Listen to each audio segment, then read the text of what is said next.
उतनी बार ही S wave generate होगी, उतनी बार भी टी वेव जनरेट होगी, बिकॉज अल्टीमेटली करंट यहाँ से और यहाँ आती है।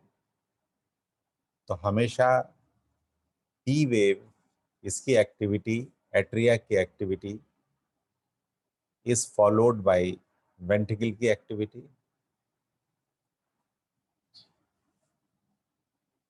तो इसलिए पी वेव और आर वेव, जितनी बार हमें वेव दिखाई देगी, हर वेव में, हर ये एक बीट के अंदर यहाँ से पी से लेकर टी तक जो समाप्त होती है, तो इसमें हमें पी भी मिलेगी, आर भी मिलेगा, एस भी मिलेगा, टी भी मिलेगा। तो ये इंपॉर्टेंट है, इसलिए हम आपको बता रहे हैं। ऑलराइट, मतलब ये ध्यान देने वाली बात होती है। उसके बाद लास्ट टर्न पे जो हम लोगों ने पूरा टाइम जो बात पढ़ी थी वो ये पढ़ी थी कि हार्ट की इलेक्ट्रिकल एक्टिविटी को हम लोग कई एंगल से देखते हैं, राइट? एनीथिंग, जैसे अगर एक ऐसी कोई चीज है अगर, तो इसको हम सामने से देखते हैं, साइड से देखते हैं, ऊपर से, पीछे से, नीचे से, ऐसे करके देखते हैं, राइट? जैसे मान लीजिए ये पॉट कहीं पे रखा हुआ है और कपड़े पे रखा हुआ, तो कपड़ा जैसे भीग गया, तो हम ये देखते हैं कहाँ से चू रहा है, ये कहाँ से इसमें डैमेज हुआ है जिसकी वजह से ये प्रॉब्लम हो रही है। तो इसी तरह से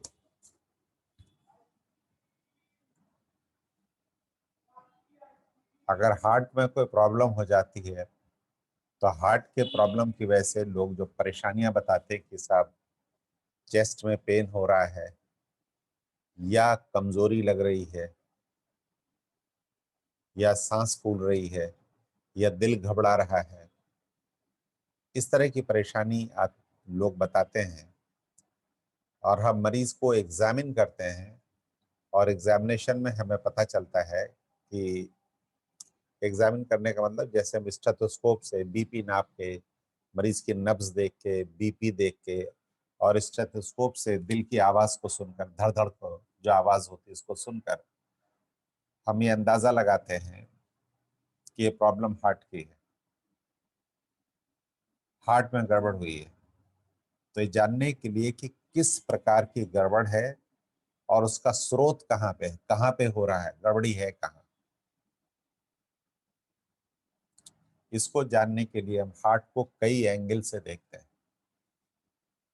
तो हार्ट को कई एंगल से देखने के लिए ईसीजी मशीन के जो तार होते हैं, जो आपको हमने बताया था, इनके तारों को हम अलग अलग जगह बांधते हैं। कभी इधर इसके और इसके बीच में नाक बांधते हैं, कभी इसके और पैर के बीच में बांध देते हैं।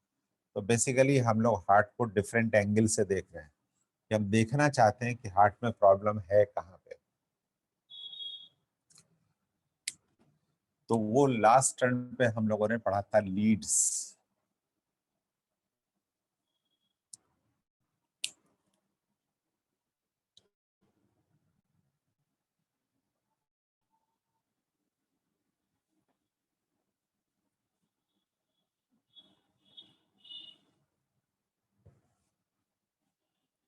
ऑलराइट,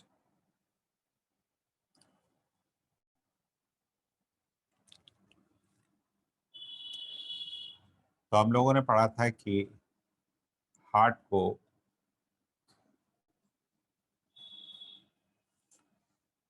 हम एक 0 डिग्री के एंगल से देखते हैं, जिसे हम लोग लीड वन बोलते हैं, इधर से देखते हैं, राइट? जैसे अगर ये हार्ट है, तो हार्ट के अंदर, ये हार्ट है मान लीजिए, तो हार्ट की एक दीवार है, ये आगे है, पीछे है, इधर है। तो हमको हार्ट को चारों तरफ से देखना है। तो लीड वन, हमने आपको बताया था कि लीड वन का मतलब क्या। लीड वन का मतलब कि स्पेशल ढंग से दो स्पेशल जगहों पर तार बांध लगाकर मशीन के द्वारा रिकॉर्डिंग की गई। That is what, that is it. अब लीड वन का मतलब आपको ये समझ में आना चाहिए कि हम हार्ट को इस साइड से देख रहे हैं, लेफ्ट साइड से देख रहे हैं। 0 डिग्री का एंगल है लगभग। लीड 2 को हम हार्ट से लगभग 60 डिग्री के एंगल से देख रहे होते हैं। 60 डिग्री का एंगल है। लीड 3 हार्ट को लगभग 120 डिग्री एंगल से देख रही होती है।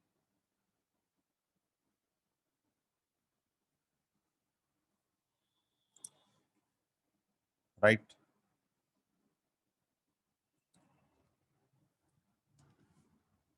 फिर हमने आपको बताया था कि एक दूसरा तरीका था, 3 लीड्स थी जिन्हें हम लोगों ने एवीआर पढ़ा था। एवीआर यानी एवीआर लीड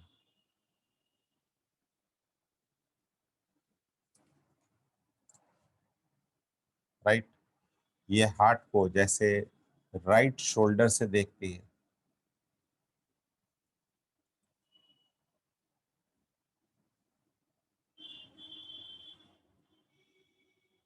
एवीएफ हार्ट को इधर से देखती है, लेफ्ट शोल्डर से देखती है,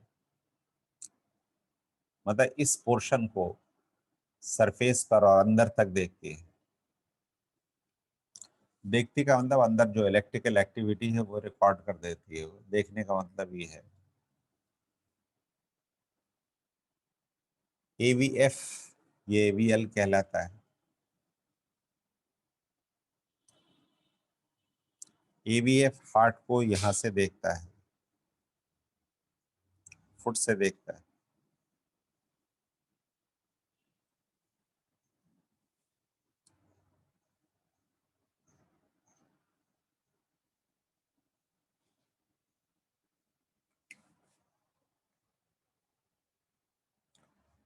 ये हम लोगों ने लास्ट टर्न पे पढ़ा था। फिर हम लोगों ने जैसे ये सब तो था कि दाहिने हाथ में तार बांध के रिकॉर्डिंग की जाती है एवीआर के लिए मेनली। बाएं हाथ में तार चिपका कर जो इलेक्ट्रिकल एक्टिविटी रिकॉर्ड की जाती है एवीएल है। लेफ्ट फुट से जो तार बांध के रिकॉर्ड की जाती है वो एवीएफ है नहीं। तो ये सब हमने शुरू से इस बात को पढ़ा है कि हार्ट में जो इलेक्ट्रिकल एक्टिविटी होती है वो इलेक्ट्रिकल एक्टिविटी ऊपर भी आ जाती है, इधर उधर फैल जाती है। तो हम जगह जगह तार रखकर एक स्पेशल मशीन बनाई गई है जो हार्ट की इलेक्ट्रिकल एक्टिविटी जरा सी जो बहुत माइन्यूट मात्रा में स्किन तक आती है उसको रिकॉर्ड कर लेती है। राइट।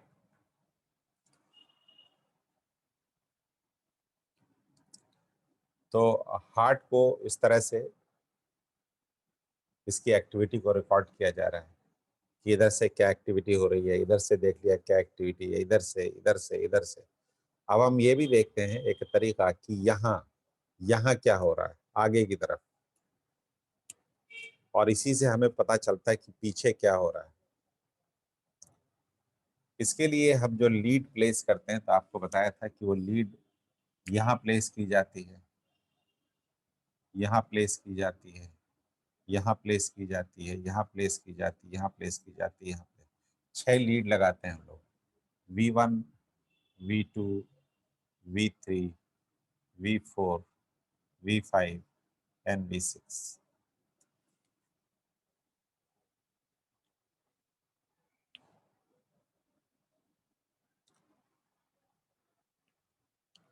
तो इन्हें हम लोग लिम्ब लीड्स बोलते हैं।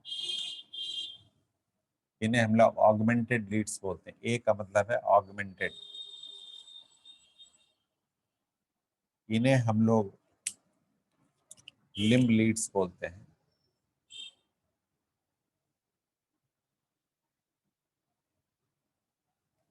और इन्हें जो इस तरह से जो सामने यहाँ छाती पर इसी तरह से जैसे चिपका दिया जाता है, ऐसे चिपका दिया, ऐसे चिपका दिया, ऐसे चिपका दिया यहाँ। तो इसको जो चिपका दिया जाता है और उसके बाद इसी जी मशीन से जो रिकॉर्डिंग की जाती है उसे हम लोग चेस्ट लीड्स बोलते हैं। ये सारी की सारी चेस्ट लीड्स हैं।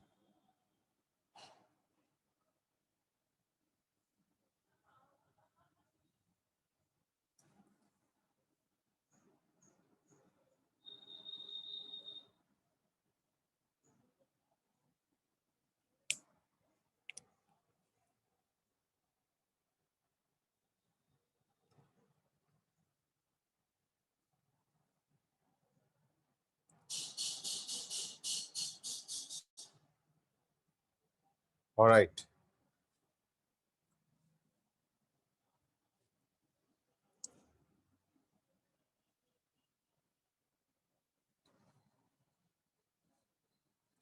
क्लियर।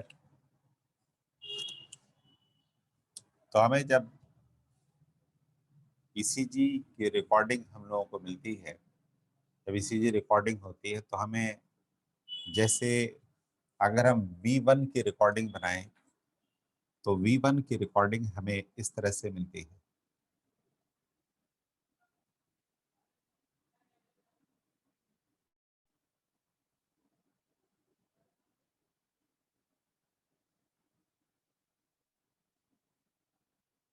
इसको पहले समझ लीजिएगा तब ड्रॉ कीजिएगा।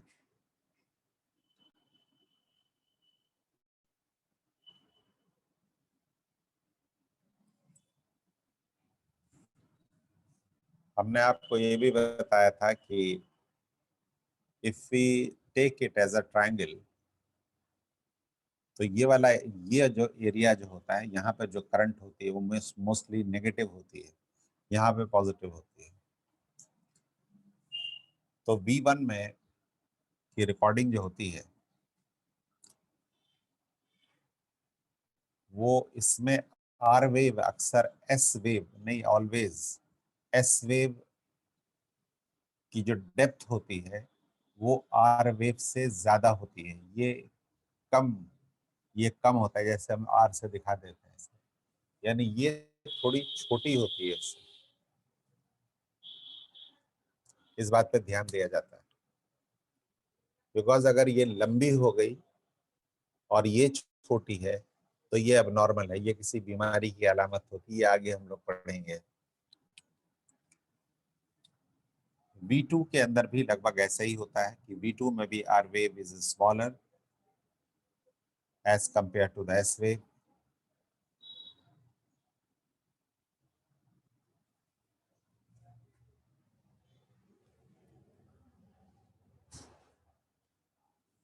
आर वेव में कभी कभार पी वेव नेगेटिव हो सकती है, ऐसी हो सकती है इन्वर्टेड।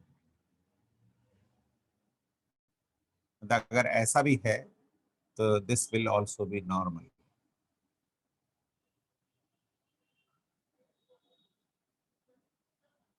सिर्फ V1 की बात कर रहे हैं हम लोग। ऐसा हो सकता है, ये होता है, लेकिन ऐसा इन्वर्टेड पी वेव हो सकती है, उल्टी पी वेव हो सकती है, नॉर्मल, और ये नॉर्मल होगी अगर कोई विशेष बात नहीं है।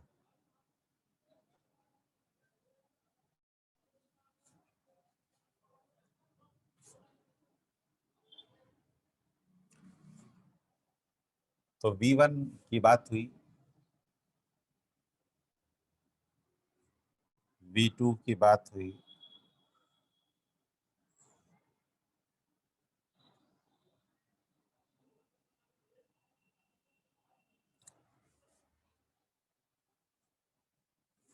V3 में लगभग दोनों वेव बराबर होती हैं, ऑलमोस्ट बराबर।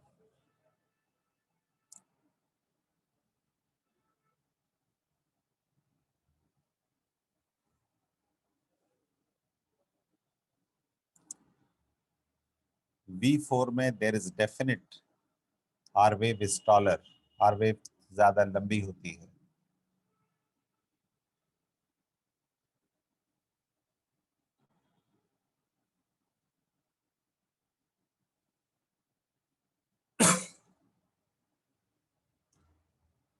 V5 में आर वेव वेरी टॉल और एस वेव बिल्कुल ये भी 4 के बराबर, यानी एस वेव एकदम नाम मात्र की हो जाती है।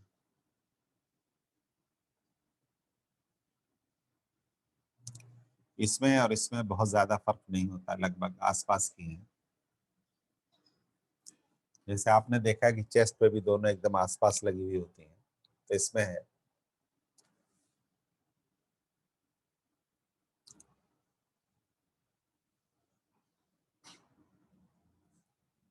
और V5 में पी वेव ऑलमोस्ट नगण्य हो जाती है, ना के बराबर हो जाती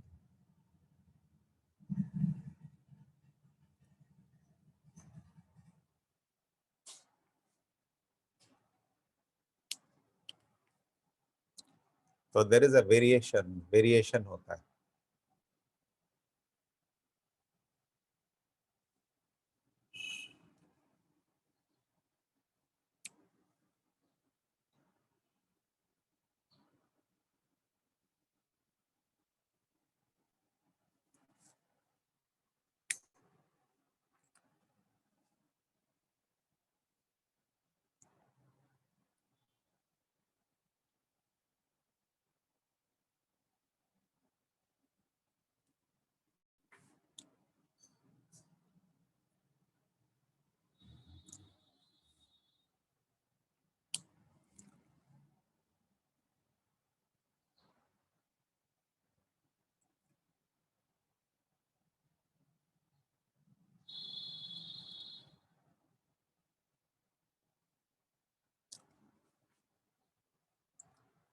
इसमें जो इम्पोर्टेंट बात होती है वो ये होती है कि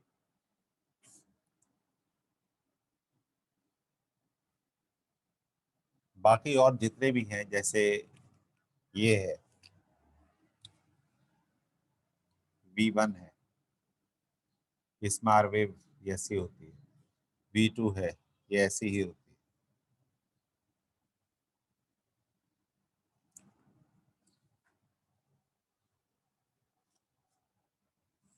राइट।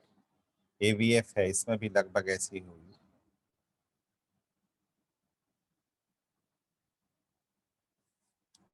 इसमें भी ऐसे ही होता है।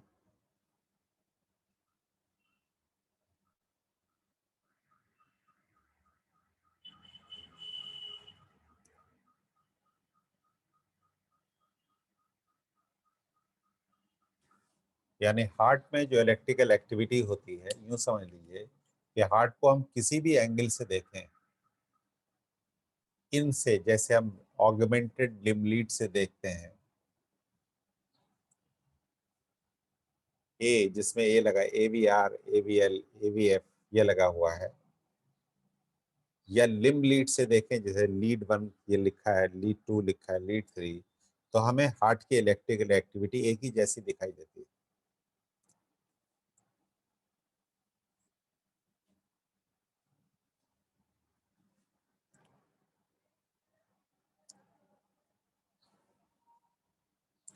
लेकिन AVR में जैसे हमें परिवर्तन दिखाई देता है, परिवर्तन AVR में ही होता है कि इसमें पी वेव इन्वर्टेड होती है।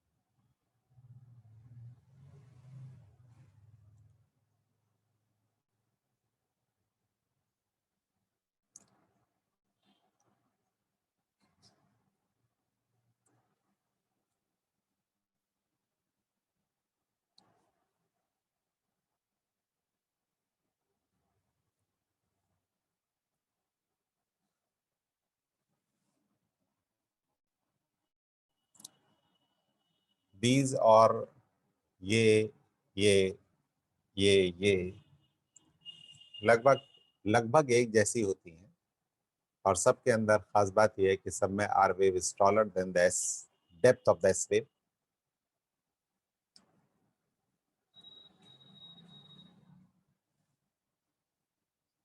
लेकिन आर वेव में खास बात ये होती है AVR के अंदर, क्योंकि AVR ये ऐसे एरिया की रिकॉर्डिंग कर रहा होता है। यहाँ पर ये वाले, जब यहाँ पर जैसे राइट आर्म में जब तार चिपका कर रिकॉर्डिंग की जाती है, तो ये दरअसल इस एरिया की रिकॉर्डिंग कर रहा होता है। और इस एरिया की रिकॉर्डिंग यहाँ पे चूंकि करंट नेगेटिव होती है, तो इसमें पी वेव एट्रिया की एक्टिविटी नेगेटिव दिखाई देती है। यहाँ पे V1 की रिकॉर्डिंग भी होती है, कभी कभी V1 में देखिए इन्वर्टेड है।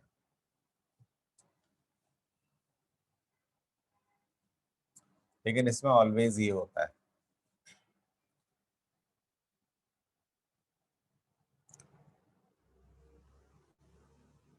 तो स्पेशली जैसे इसको ध्यान देने वाली बात होती है, इस बात को ध्यान देने वाली होती कि बाकी जितनी भी हैं, चाहे ये है या इसकी रिकॉर्डिंग है,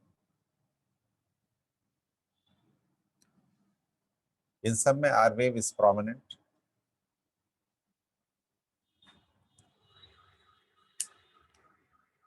लेकिन जो ग्रीन रंग से ये जो बना रखा है आपने, तो इसमें कुछ स्पेशल बात है यहाँ देखने वाली।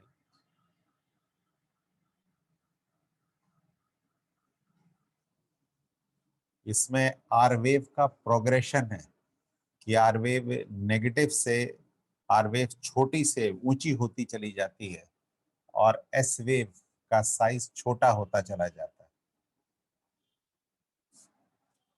आर वेव में प्रोग्रेशन है कि आर वेव की ऊंचाई बढ़ती जाती है और एस वेव की जो ऊंचाई ऊंचाई है वो कम होती चली जाती है।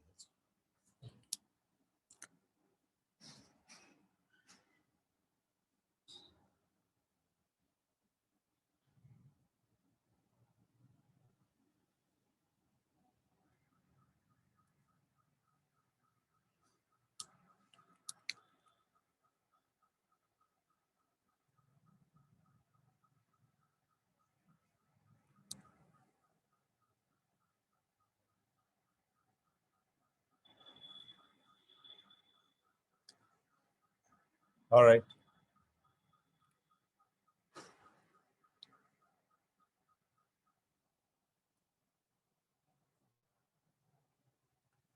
हमने आपको किसी भी तरह से मतलब कई तरह से आपको ये बातें बताने की कोशिश की है ताकि हम इस बात को समझ सकें। लाइक आई टोल्ड यू कि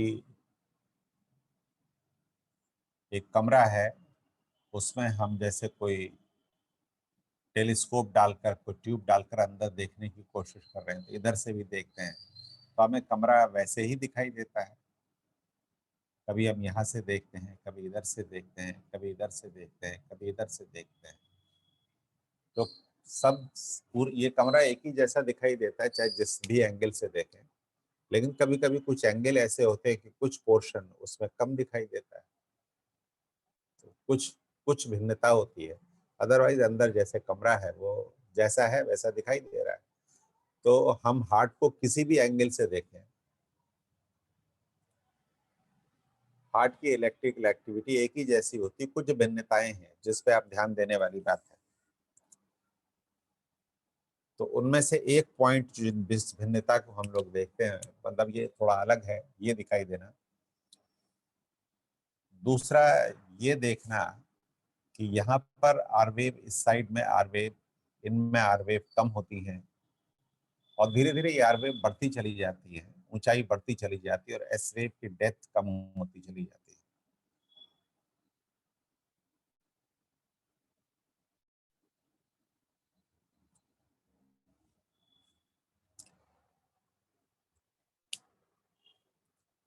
अब इसमें देख के ये पता चलता है कि कभी जब ईसीजी की रिकॉर्डिंग की गई, तो ईसीजी की रिकॉर्डिंग में जैसे V1, इसमें आर वेव टॉल दिखाई दी, तो ये हमें अब नॉर्मल लगेगा कि इसमें आर वेव टॉल कैसे है। इसमें आर वेव टॉल दिखाई दी तो ये हमें अब नॉर्मल लगेगा कि वाई इट इज सो। या मान लीजिए इस साइड की जो है, इसमें हमें आर वेव तो जैसी है, एस वेव बड़ी डीप दिखाई दे रही है। तो एस वेव अगर हमें डीप दिखाई दे रही है तो हमें ये नॉर्मल नहीं लगेगा कि एस वेव इस साइड में डीप क्यों है।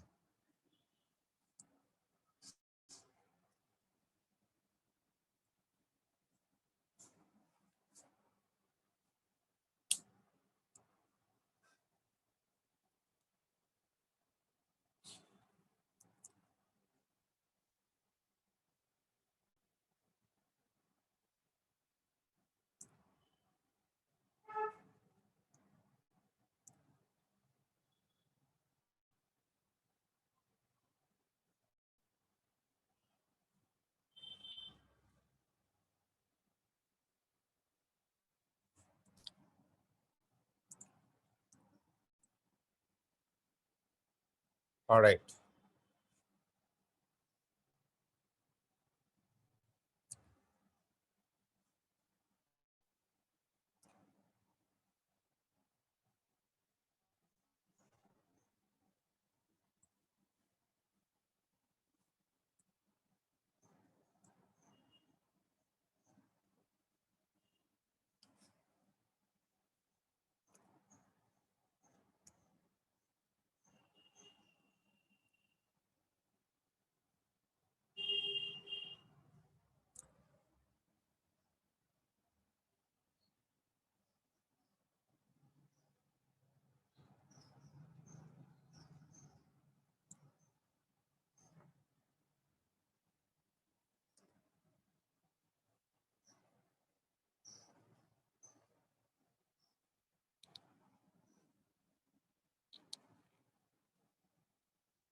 ठीक है।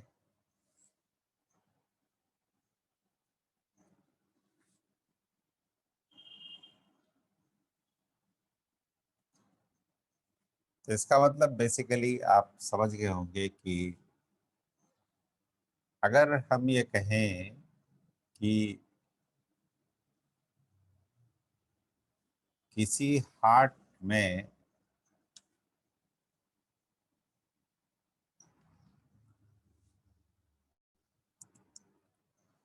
किसी जगह पे लाइक जैसे हार्ट में यहाँ डैमेज हो गया,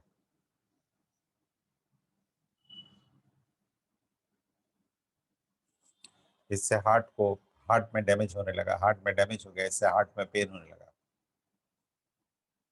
जैसे हार्ट अटैक हो गया, हार्ट अटैक में ये वाला एरिया डैमेज हो गया,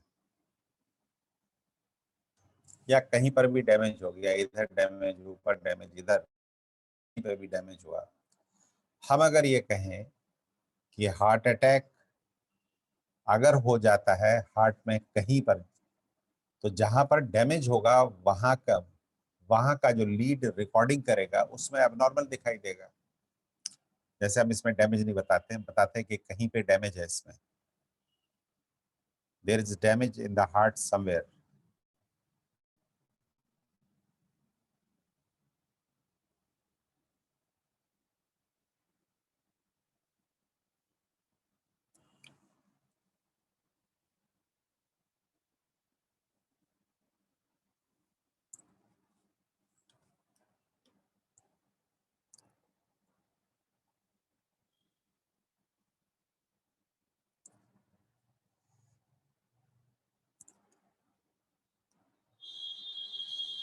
ऑलराइट।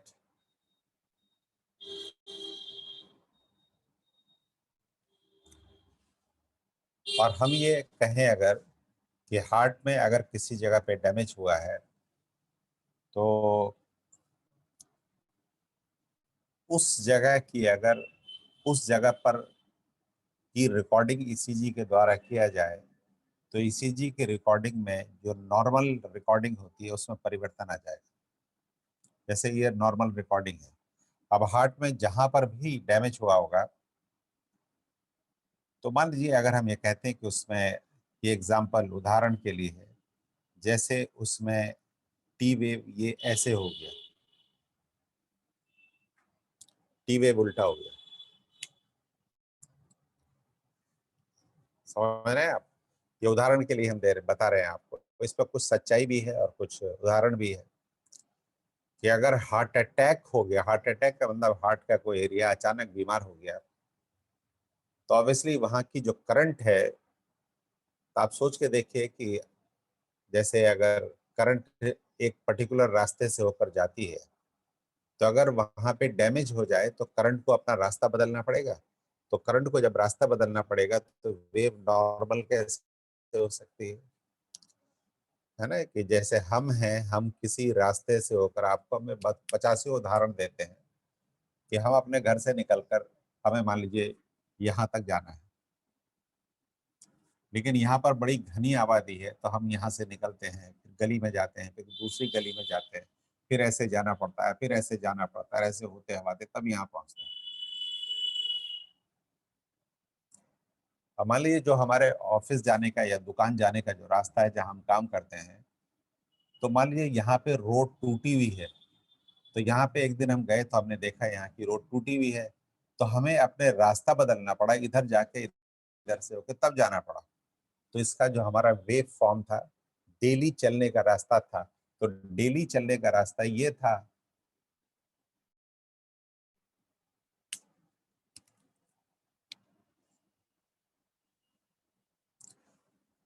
तो अब जैसे पूरा शहर होता है, पूरे शहर में किसी जगह पर गड्ढा खुद गया, वहां के लोगों के लिए रास्ता बदल गया, राइट? तो इसी तरह से हार्ट में पेन होने लगा, तो हमें लगेगा कि हार्ट में कोई प्रॉब्लम हुई है। तो कहाँ पे हुई है ये जानने के लिए हम ईसीजी की रिकॉर्डिंग करते हैं। तो ईसीजी की रिकॉर्डिंग में कुछ लीड्स बदली हुई नजर आती हैं, कुछ लीड्स की रिकॉर्डिंग बदली हुई नजर आती है। तो कुछ लीड्स की रिकॉर्डिंग अगर बदली हुई नजर आती है तो हम समझ जाते हैं कि हार्ट में किस एरिया में कहाँ पे डैमेज हुआ होगा, कहाँ पे डैमेज हुआ है। उससे हमें प्रोग्नोसिस का पता चलता है। प्रोग्नोसिस का मतलब कि मरीज में क्या संभावनाएं हैं, क्या हो सकता है, इलाज क्या देना चाहिए, इसका पता लगता है।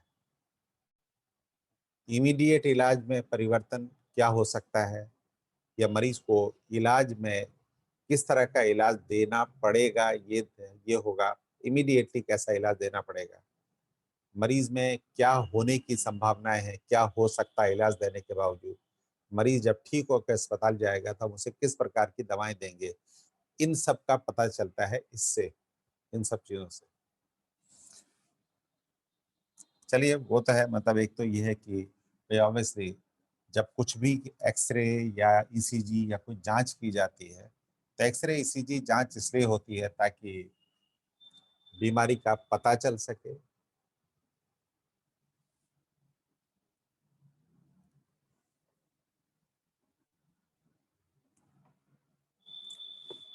हम आपको फिर से बात याद दिला दें, एवीआर हार्ट को इधर से देखता है, एवीएल इधर से देखता है। जैसे लेटरल एरिया हार्ट का, लेटरल वॉल है, ये एंटीरियर वॉल है, ये इंफीरियर वॉल है, राइट।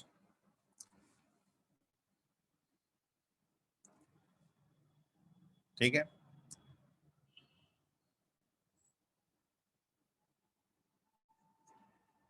एफ का मतलब फुट की तरफ से एकदम नीचे की तरफ देख रहा है, हार्ट को नीचे से देख रहा है एकदम, है ना। जैसे कोई चीज है, अगर हम ऐसे है तब उसको नीचे से ऐसे देख रहे हैं, ऐसे।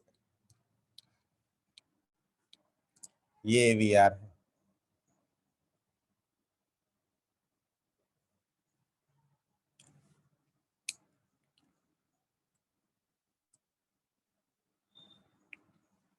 हार्ट को एंटीरियर सरफेस से V1 देखता है, V2 देखता है, V3 देखता है, V4 देखता है, एंटीरियर सरफेस जैसे ये है। लेकिन जो इधर वाला सरफेस है, ठीक है, जैसे ये है एंटीरियर, ये है लेटरल सरफेस, ये है इंफीरियर सरफेस। मेनली हार्ट का शेप कुछ ऐसे ही होता है। तो V4 and V5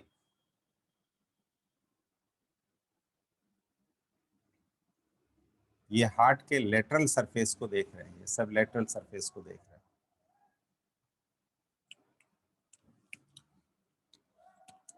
lead one इसको देख रही है, जैसे ये भी इधर से देख रही है,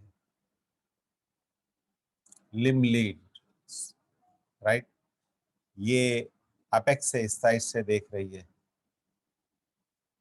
ये एकदम हार्ट की जो अपेक्स है उसको देख रही है, ये लेटरल वॉल को देख रहे हैं,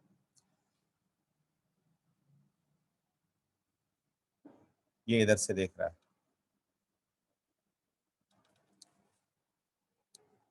तो टोटल 12 लीड्स होती हैं।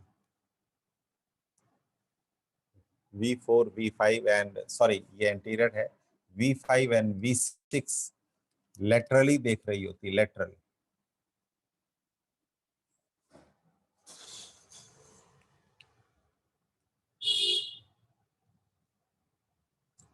अब देखिए, अगर मान लीजिए किसी मरीज की ईसीजी रिकॉर्डिंग की गई और ईसीजी रिकॉर्डिंग में 12 लीड्स की रिकॉर्डिंग की गई।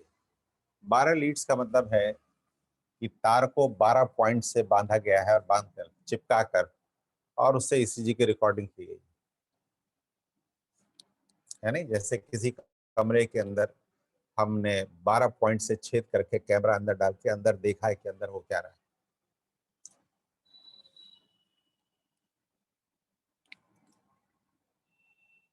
तो अगर मान लीजिए कि किसी मरीज में, देखिए सब जगह लगभग एक जैसा होता है। मान लीजिए किसी मरीज में लीड वन की रिकॉर्डिंग ऐसी है,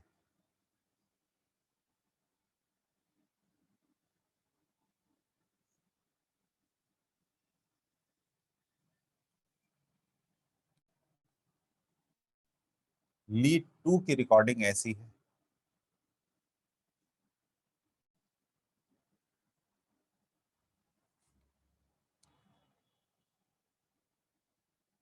बाकी हर जगह की रिकॉर्डिंग ऐसी है जैसे नॉर्मल होती है,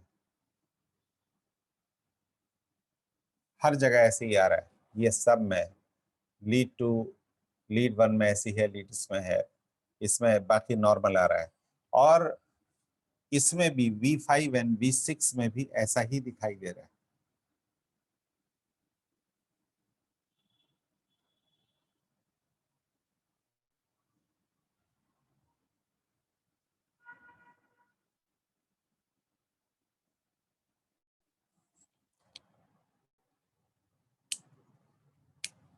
तो लीड 1 में ऐसा दिखाई दे रहा है, लीड 5 में ऐसा दिखाई दे रहा है, लीड 6 में ऐसा दिखाई दे रहा है, लीड 2 में ऐसा दिखाई दे रहा है। और ये अगर बीमारी की अलामत है, ये बीमारी की निशानी अगर है, तो ये 4 लीड में 12 में से 4 लीड ये बता रही हैं कि ये लीड जिस हार्ट के जिस एरिया को देख रही है वो हार्ट बीमार है, उस जगह पे बीमारी है। जैसे अगर टी वेव का उल्टा हो जाना, अगर हार्ट अटैक की निशानी अगर है, तो इसका मतलब हार्ट अटैक में जो डैमेज हुआ है वो इस एरिया में हुआ है। तो हम बोलेंगे कि भैया मरीज के अंदर लेटरल वॉल में प्रॉब्लम है। लेटरल वॉल क्यों? Because there is lead 1, lead 2, V5 and V6। these 4 leads are showing changes, इनमें चेंजेस है। तो क्या चेंजेस है? आप बोलेंगे टी वेव इन्वर्जन है, टी वेव उलट गई है इसमें। और भी कुछ चीजें हैं, लेकिन अभी हम यहाँ जैसे आप बोलेंगे, हम लोग आपको याद दिलाया था कि जहां पर एस वेव समाप्त होती टी वेव शुरू होती है, एसटी सेगमेंट बोलते हैं। तो एसटी सेगमेंट अपने नॉर्मल जगह से नीचे उतर गया है।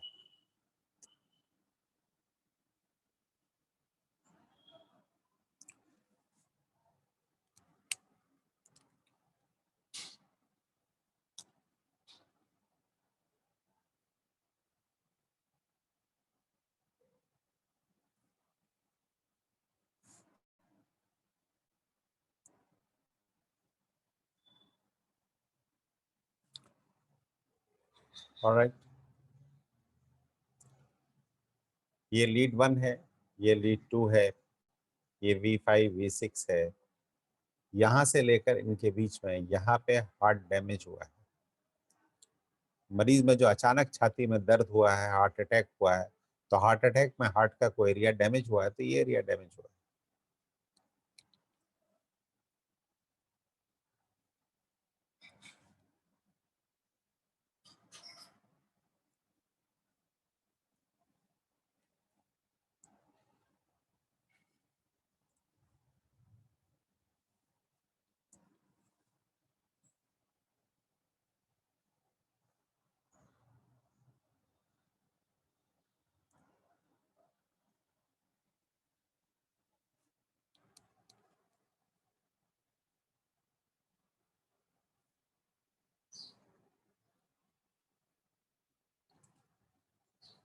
ठीक है। अब मान लीजिए किसी मरीज ने बताया कि मेरे छाती में दर्द हो रहा है, मुझे और घबराहट हो रही है, पसीना आ रहा है मुझे, डॉक्टर साहब मुझे कुछ हो रहा है, चाहे जलवा आया हो। हमने मान लीजिए उसका ईसीजी किया, और ईसीजी करने में हमने देखा कि ये ऐसा है, ये ऐसा है।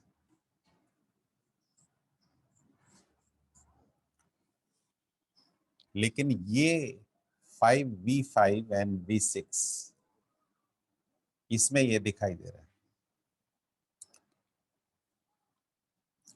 इसमें भी लेटरल वॉल में प्रॉब्लम हुई है, लेकिन इसमें एरिया जो है वो छोटा है इसके अंदर। इसमें ज्यादा एक्सटेंसिव नहीं है, ज्यादा फैलाव नहीं है इसके अंदर जो है। बिकॉज इसमें ये नॉर्मल आया है, ये नॉर्मल आया है, इसमें और इसमें गड़बड़ी आई है। इसका अंदर there is a small area which is involve, ये इन्वॉल्व।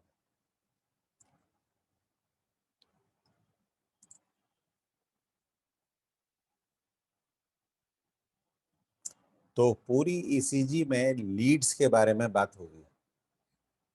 लीड्स का मतलब है हार्ट को डिफरेंट एंगल से देखना, ये पता लगाने के लिए कि डिफरेंट एंगल से देखकर सुराग मिले, उस सुराग को मिलकर और दूसरे सुरागों को मिलाकर, आप आगे और भी पढ़ेंगे कि एक सुराग ये होगा कि ईसीजी में वेव में क्या परिवर्तन आया है, कहाँ पे परिवर्तन आया है। तो अभी तो पढ़ना बाकी है ना।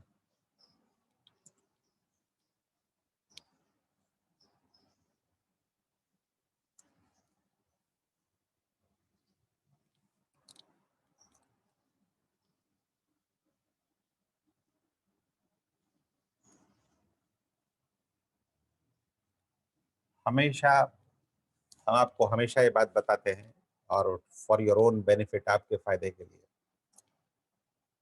कि हमेशा लर्निंग के लिए हमेशा ड्रॉ जरूर कीजिए। पेंसिल रबर लेकर बैठिए, ड्रॉ कीजिए इनको, ये मेहनत काम आती है नहीं। जो बड़े बड़े आर्किटेक्ट होते हैं, बड़े बड़े इंजीनियर्स होते हैं, जो लोग बड़ी बड़ी इमारतें बनाते हैं,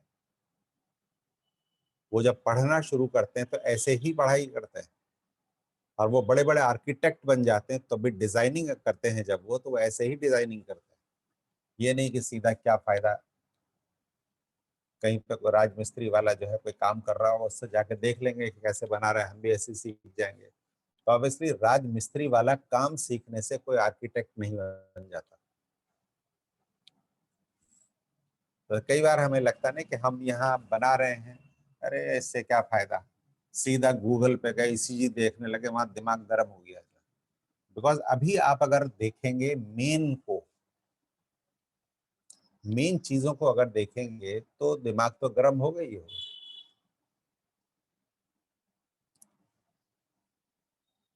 ये सब चीजें होती जिसमें धीरे धीरे आगे बढ़ा जाता है, हल्का हल्का, बिल्कुल जैसे मोटी मोटी बातें, जैसे जैसे ABCD पढ़ते हैं।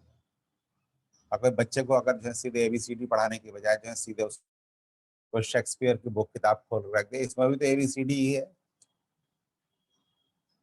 ऑब्वियसली।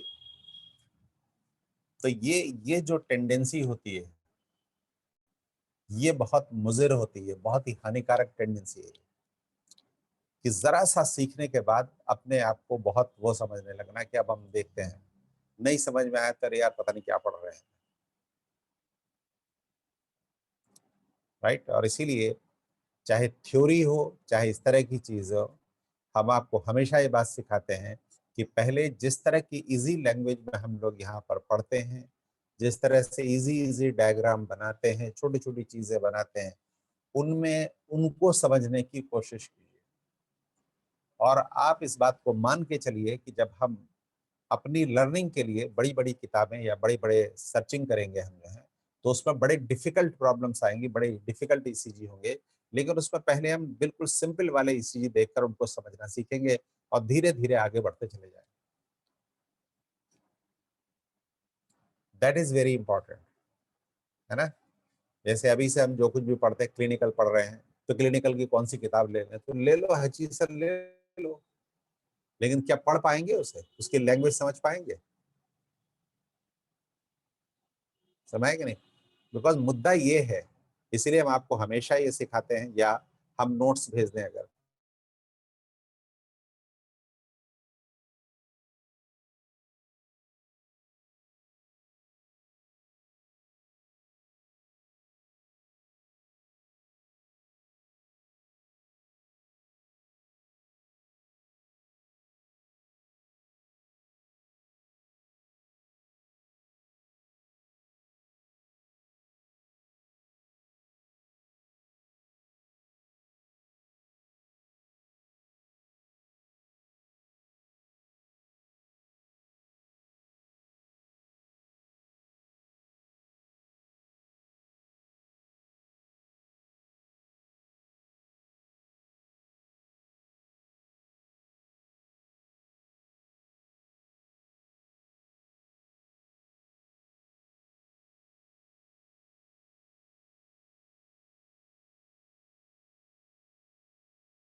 ये कैसे होगा? म्यूट हो गया था तभी वहाँ पे आने लगता है। हैं? किसी और लिखने लगता है, वो म्यूट हो गया था। कैसे?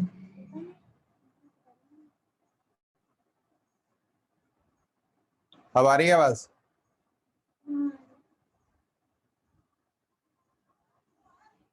हाँ भाई, ये म्यूट था।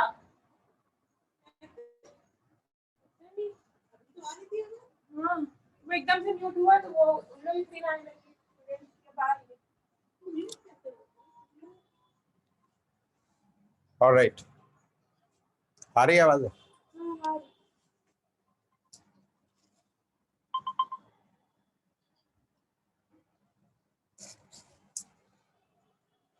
ऑलराइट,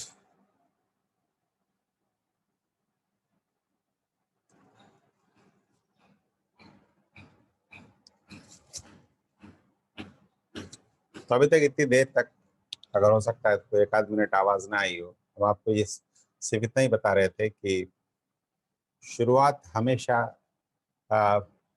सिंपल प्रॉब्लम से कीजिए, सिंपल बातों को समझिए पहले, है ना। कि वो जैसे आप गूगल पे सर्च करते हैं तो बड़े बड़े ईसीजी दिए हुए होते हैं, तो उसको अभी नहीं,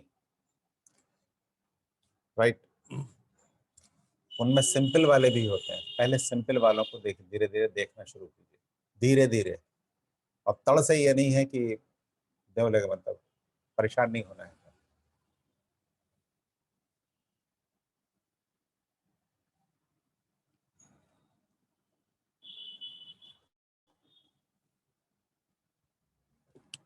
ऑलराइट,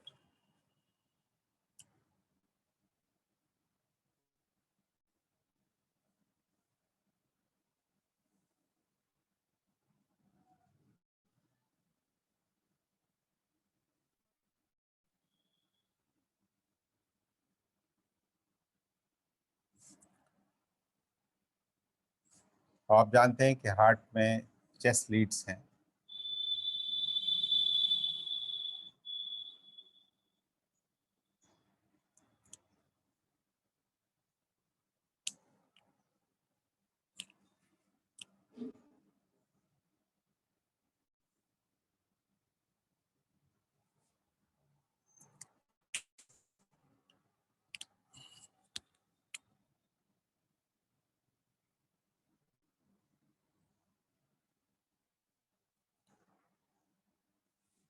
ये that will be V2, that will be V3, V4, V5, V6। ये लीड 1 है, 2 है, 3 है।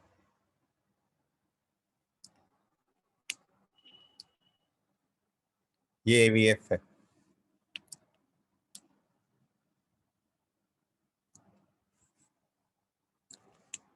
अगर एक मरीज का ईसीजी किया जाए तो हर मरीज में 12 की 12 लीड रिकॉर्ड की जाती है। तो मान लीजिए एक मरीज में इस तरह की रिकॉर्डिंग आई है,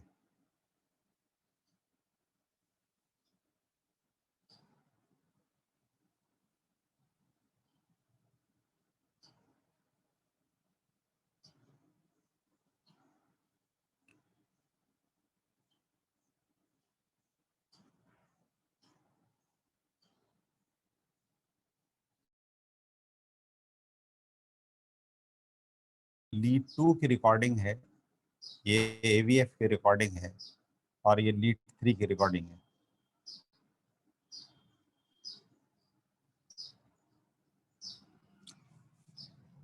बाकी सब जगह एज एक्सपेक्टेड, बाकी सब जगह वैसा ही है जैसे एक्सपेक्टेड है, नॉर्मल है।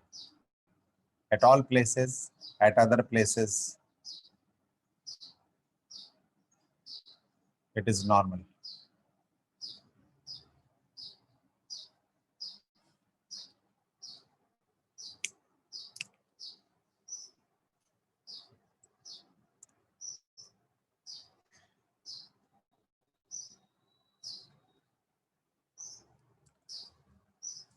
तो जैसा कि हमने आपको बताया था कि अगर 2 में, 3 में और AVF में दिखाई दे रहा है, तो 2, 3 और AVF ये बताता है कि हार्ट का इंफीरियर सरफेस बीमार है, ये बीमार है।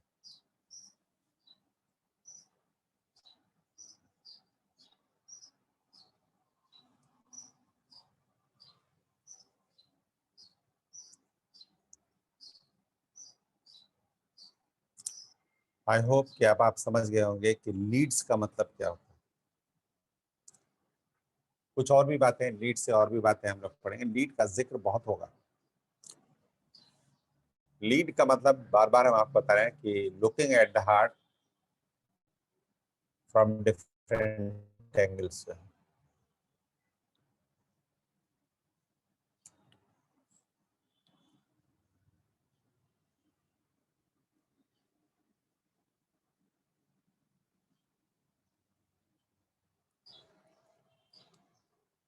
ऑलराइट, अगर मान लीजिए कि at all places it is normal, और मान लीजिए किसी मरीज में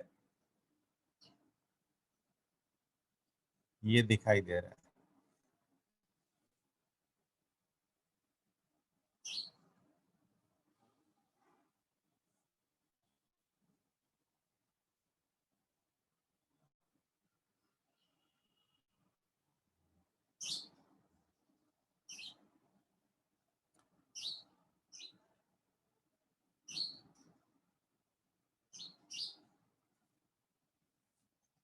और ये मान लीजिए V2 में, V3 में और V4 में दिखाई दे रहा है,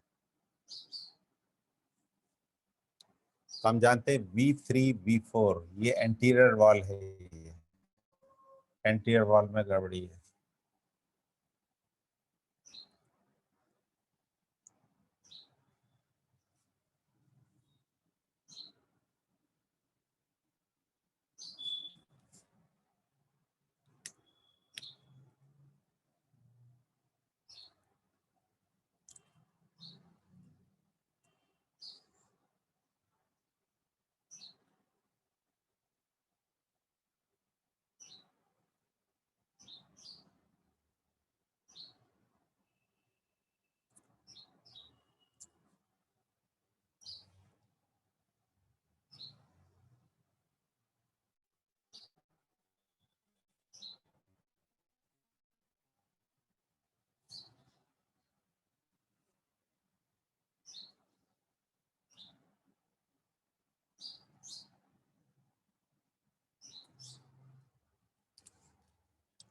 ऑलराइट,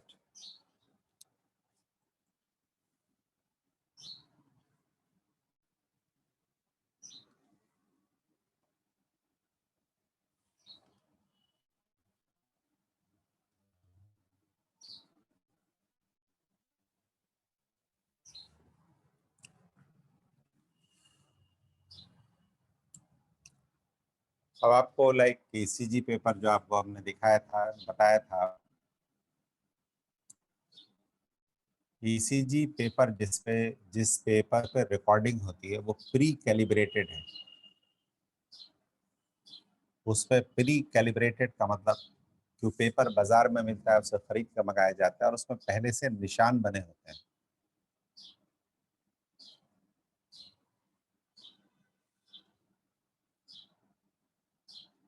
जब मरीज का ECG किया जाता है तो इसी पर प्रिंटिंग होती है। As I had told you कि like supposing this is large square,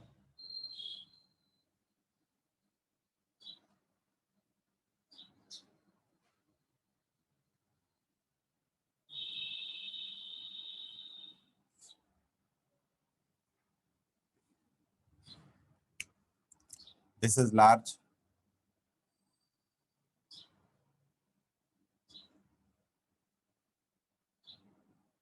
अब इसे जो भी कह लीजिए आप, बड़ा स्क्वायर कह लीजिए, बिग स्क्वायर बोल दीजिए, लार्ज स्क्वायर बोल दीजिए, मेन एक स्क्वायर है। ये स्क्वायर का मतलब लंबाई चौड़ाई बराबर है इसकी।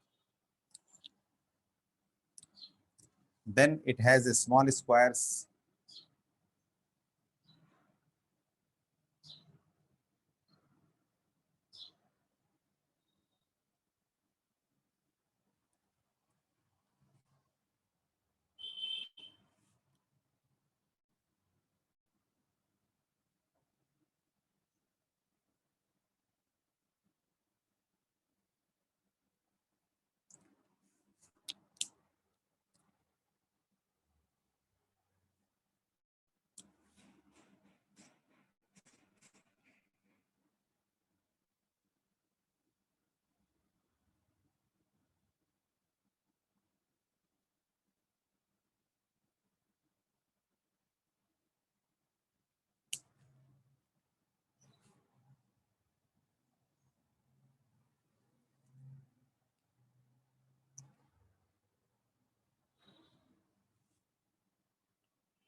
तो देखिए इसमें जो करंट्स जनरेट होती हैं उसकी वेव होती है इस तरह से।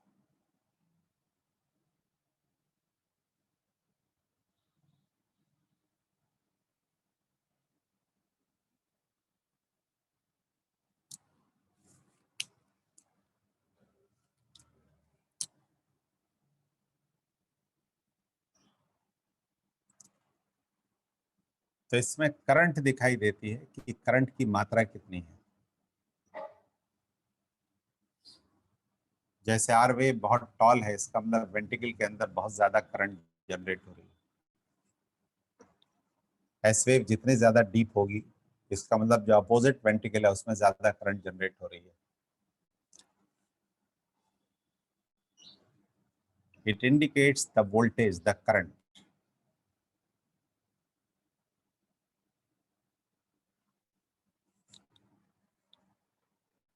तो देखिए इसमें जैसे 10 स्क्वायर्स होते हैं, जैसे 1 2 3 4 5 और ऐसे ही 5 और ऊपर।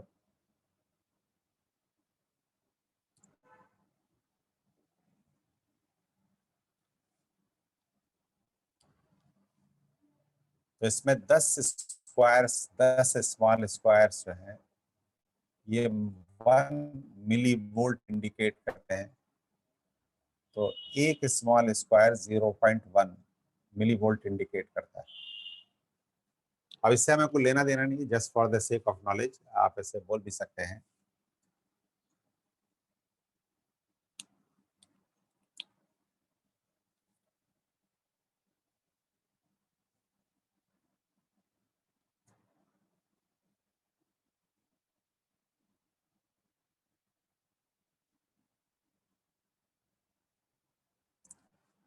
जैसे आपसे कोई कहे कि भैया ये बताओ पीसीसी में पी वेव की हाइट क्या है। हाइट का मतलब कि पी वेव कितनी मैक्सिमम करंट है इसके अंदर, तो आप बोलेंगे भाई इसमें 0.1 0.2 मिली वोल्ट है। या आप सिंपली ये बोल सकते हैं कि 2 small squares, 1 2 2 small square. P wave कब शुरू हुई कब खत्म हुई, इसकी चौड़ाई कितनी है, आप बोले ये भी 2 स्क्वायर है। बिकॉज ये टाइम बताता है। It tells you, this line tells you the time. हम खाली स्क्वायर में बात करते हैं, लेकिन इस बात को हम लोग याद रखते हैं कि एक लार्ज स्क्वायर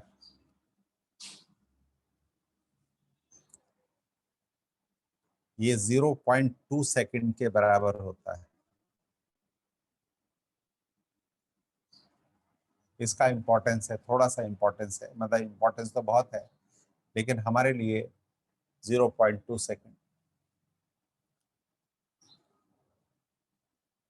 तो अगर हम एक स्मॉल स्क्वायर की बात करें, इसकी बात हम करें अगर, तो 0.2/5 यानी 0.04 सेकंड।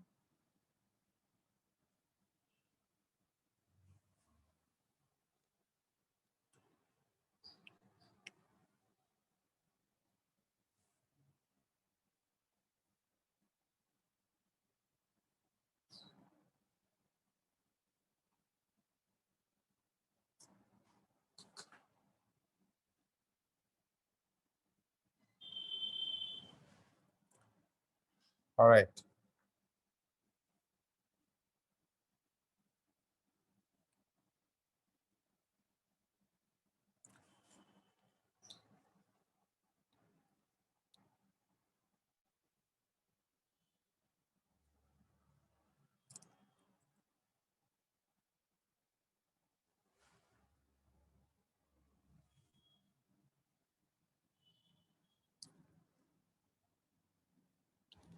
ठीक है। तो ये है इसका, इन चीजों का हम लोग इस्तेमाल करने वाले हैं। एंड दिस इज सिंपल, मतलब इसमें कोई भी कॉम्प्लेक्स बात नहीं होगी। जैसे कुछ लोगों, ये मत समझिएगा कि मिली वोल्ट सेकंड ये सब आ गया कि अरे यार ये तो फिजिक्स तो इंटर में पढ़ी थी वहीं समझ में नहीं आ रही थी, ये तो फिर वह फिजिक्स आ गई है। नहीं पढ़ना है फिजिक्स आप। आपको खाली स्मॉल स्क्वायर गिनने हैं, कुछ एक दो जगहों पर इन सारी बातें होती हैं इसके ऊपर जो। ऑलराइट, लेकिन ये एक अंदाजा होना चाहिए आपको, इतना सा अंदाजा तो रख ही सकते हैं कि भाई एक स्मॉल स्क्वायर 0.2 सेकंड का है नहीं? तो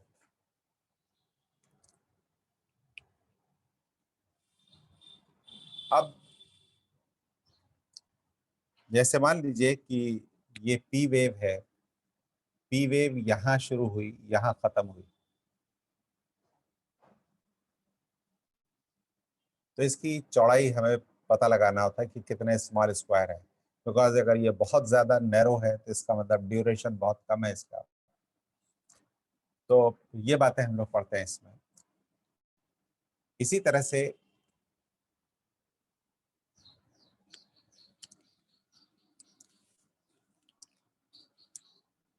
आपको हमने बताया था कि जो करंट यहाँ से जनरेट होती है, यहाँ जाती है और यहाँ से यहाँ आती है,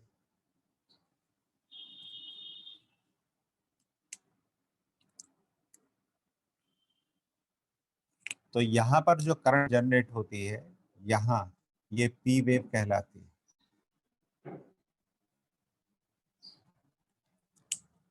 यहाँ जो करंट जनरेट होती है वो एक फ्लैट लाइन है,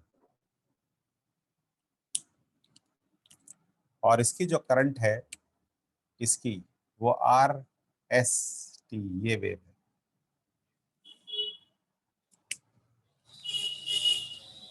तो ये जो है ये एक तरह से ये इस तरह की एक्टिविटी है।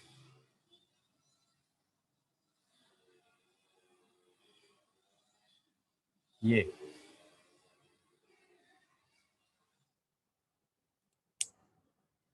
तो हम लोगों से ये पूछा जाता है कि ये बताइए ईसीजी देखकर कि करंट जब एट्रियम में शुरू होती है तो वेंट्रिकल में घुसने तक कितना समय लग जाता है। तो हम जाते हैं कि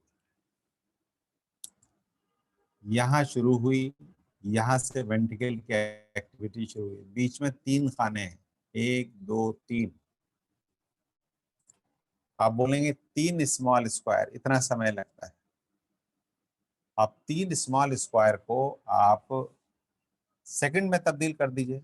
अगर एक स्मॉल स्क्वायर 0.04 सेकंड का है तो आप इसको 3 से मल्टीप्लाई कर दीजिए, 3 से मल्टीप्लाई कर दीजिए, 0.12 सेकंड आ गया।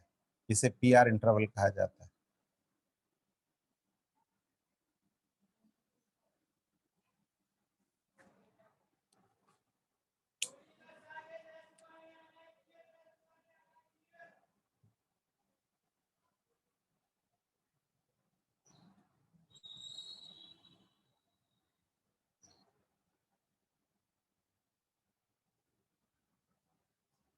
ये नॉर्मल रेंज मानी जाती है, 0.12 से लेकर 0.2 second is a normal range.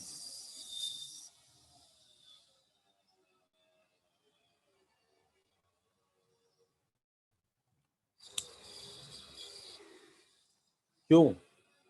Because कभी कभी हार्ट में बीमारियां हो जाती हैं, और हार्ट की बीमारी ये होती है कि जो करंट यहाँ जनरेट हुआ, जो करंट यहाँ जनरेट हुआ और यहाँ आया, तो यहाँ से यहाँ नीचे उतरने में, यहाँ तक पहुंचने में बहुत देर लग जाती है। तो अगर यहाँ से यहाँ तक उतरने में बहुत देर लग जाती है तो ये एक बीमारी की अवस्था होती है, तो हमें पीआर इंटरवल बढ़ा हुआ मिलेगा। और अगर यहाँ से करंट जनरेट हुई, तड़ से उतर गई, तो जल्दी उतर गई, तो हमें पीआर इंटरवल कम मिलता है। जैसे एक आदमी में हमें अगर पीआर इंटरवल 0.24 सेकंड मिलता है तो आप बोलेंगे ये बढ़ा हुआ है, और अगर एक मरीज में मान लीजिए 0.8 सेकंड मिलता है तो आप कहेंगे ये कम है, 0.08। ये कम है, ये ज्यादा है।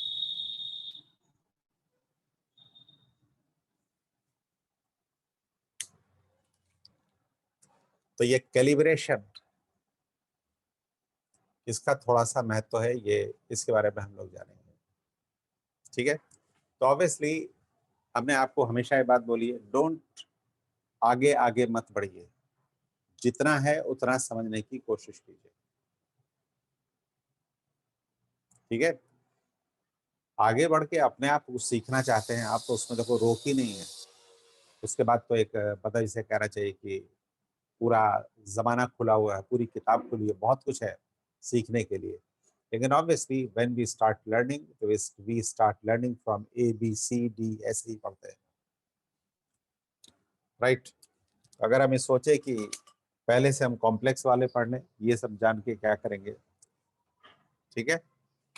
लेकिन ऐसा होता है, कभी कभी हम लोग गलती करते हैं और इस तरह की, तो इस बात का ध्यान रखिए, ठीक है। थैंक यू, बाकी हम लोग कल पढ़ेंगे।